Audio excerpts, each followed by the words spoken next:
Hey, welcome back to Two Stupid Guys Trade Stocks. I'm Dylan. And I'm Vinny. And today we're going to look at, essentially inflation's crazy high. It is burning your cash in your account. There's also going to be a little bit of an issue when people go to get jobs for what, see if you get paid for what you deserve. So we're going to talk about how to fix that and kind of combat the inflation. Nice. Well, if you guys enjoy this kind of entertaining stock market content and all things financial, by all means, give us a like, subscribe below. We'd love to have you along on this adventure. We're just two stupid guys trading stocks. Boom.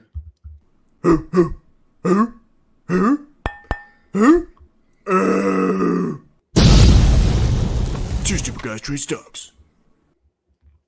All right. Do you know what It's a this scary thing woman. is?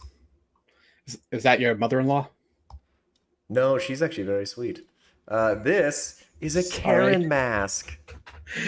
Ah, A it's funny. Karen mask, Vinny. You can buy this. As you can Yeah, imagine, when this came out, there was a lot of sales and even more complaints. nice. Boom. I'm using this more as your future employer doing contract negotiations. Oh, this is HR. This is HR.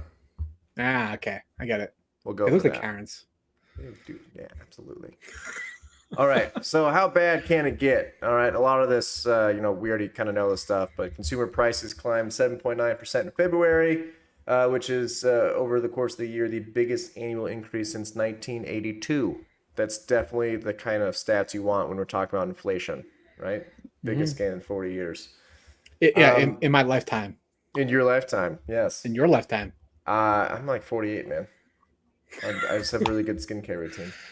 Situation in Ukraine has exacerbated the situation of inflation, driving what Yellen called, we're going to get into who that is, very meaningful gas prices. Next month, maybe even worse. But she does not believe we will experience stagflation. Do you know what that is? So stagflation is the growth in prices, but without the economy growing, basically. Yeah, so crappy economy, crappy inflation. Instead, we Yeah, have good economy, crappy inflation. That's like the best, easiest possible explanation. allegedly. Allegedly. Come on. That's Allegedly. perfect. Let me move my little camera here. So this is Yellen. I forgot her first name.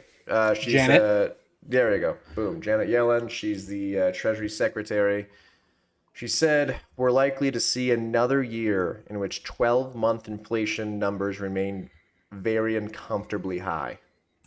Quote, not good. She previously said, this is before Ukraine. Obviously, no one saw that coming, right? She previously said she Wow. expected rising prices to ease in the second half of the year. She said that a little bit ago. That's not her fault. But, you know, boom. That's Yeah, it. I mean, this definitely has exacerbated things a lot. The whole Ukraine crisis, unfortunately, energy prices underpin so many different things because you think about everything you buy has to be shipped, and every method of shipping requires fuel. So airlines and trains and trucks, all of them have to pay this higher fuel cost. Never mind, like a lot of these items are made of plastic, which also comes from oil products. So it's tough. The energy prices really have a dramatic effect on multiple portions of the supply chain. Yeah, actually, I do have a thing that looks at that. It's pretty cool. Hmm. So actually, literally what Vinny just said, the blue is all items inflation, and then the purple is all items minus food and energy, just so you can see the actual percentage difference just by adding those two categories. Hmm. Big change. Not Yeah, great. very much so. So this is essentially the 12-month CPI index selected categories, and what we did was we grabbed the little red circles are 12% or higher, so you can see which ones. Obviously, energy, that kind of goes without saying. Used cars, this 41, oh Percent. no, Yeah, uh, absolute insanity. absolutely insanity. New cars, 12%. This was kind of surprising, 13%. Yeah, that's labor shortage. As you can imagine, it's really labor intensive to cut all the chicken wings off of a chicken, and it's hard to get Yeah, enough people to do that. true. So, And then these are kind of the expected gosh. offenders here. This is all oil, gas, Yeah, the twinsies. used car thing is crazy too. My wife, I forgot, we bought her car in 2018, and it's now basically worth what she paid for it in 2018. Yeah, my colleague has a Tesla that's I think 2019 and it's worth more. I was like, I have a really crappy Ford Explorer. I don't think it's worth that much. Even mine, Dylan. I looked up. I have a 2010 Jeep Grand Cherokee that I paid I think 30,000 for it in like 2013, and now it's selling for like 15 to $17,000. So now's the time to sell a car and go bike to work. You heard Bike it to from work, him, great for your health and great for your finances. apparently. This is from CNBC. U.S. companies are expected to pay an average of 3.4% raise to workers in 2022, right?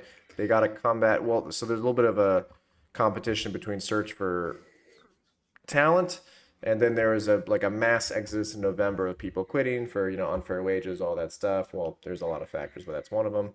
Kind of reminded me of Office Space, how he's just like, you Yeah, just we need to gotta, come on Saturday. yeah, just gotta head on out here. I put this in here because I feel like, especially if you are in a contract situation, when you have contract negotiations or your year-end review, this is what most employers are going to say, right? They want you to work just as hard for a 2% raise. They're going to throw in a pizza party. They might even give you a $50 gas card. Maybe. Sounds great. I do love a pizza party, but 2% ain't gonna cut it. 2%, what percent will cut it? I mean, it's tough. Unfortunately, so I'm in a standard 3-year like tail kind of tiered thing. So I get 5%, 5%, and 10% in my first 3 years in the job. Is that negotiable? No. Nope. That sucks. You want to All know right. why I know that? Because I tried. There you go. So my work was actually kind enough to send out I think it was like a 4% raise last year to everybody across after the inflation thing. But my contract expires December, so I'm gonna have to negotiate here. But Nice. what do we do? All right, you don't let your employer lowball you. You come in with facts and figures from, just straight out of the labor law statistics. They have all the graphs, all the percentages that you need. And then two, if you're holding stuff in your account, invest it. It's just losing value every day, every month, apparently. It just loses Yeah. more and more money. Almost as much as Chinese tech stocks, but that's a different video. Yeah. Oh, well, not as much. That's worse. So actually, I moved my money. I just put in an extra 15K, and I forgot to put it in here as proof, but I did it. I put it into in my investment account, which I immediately then bought with Baba. So not only did I lose money from the inflation, I also just lost money from the share price too. Yeah. Double whammy. Yeah. I mean, hey, Ben, you're being efficient. Next time, just get out a flamethrower and see what happens. I'm at this point. It's perfect. Bankruptcy! Right there. All right. Yep. I feel his emotion. Yeah. Look at my bank account. All right. Let us know how you guys how you feel. If you're gonna kind of have that talk with your employer at some point, very interested to see what happens there. So good luck, everybody. Yeah, I'd love to hear how that talk goes. Catch you guys in the next one.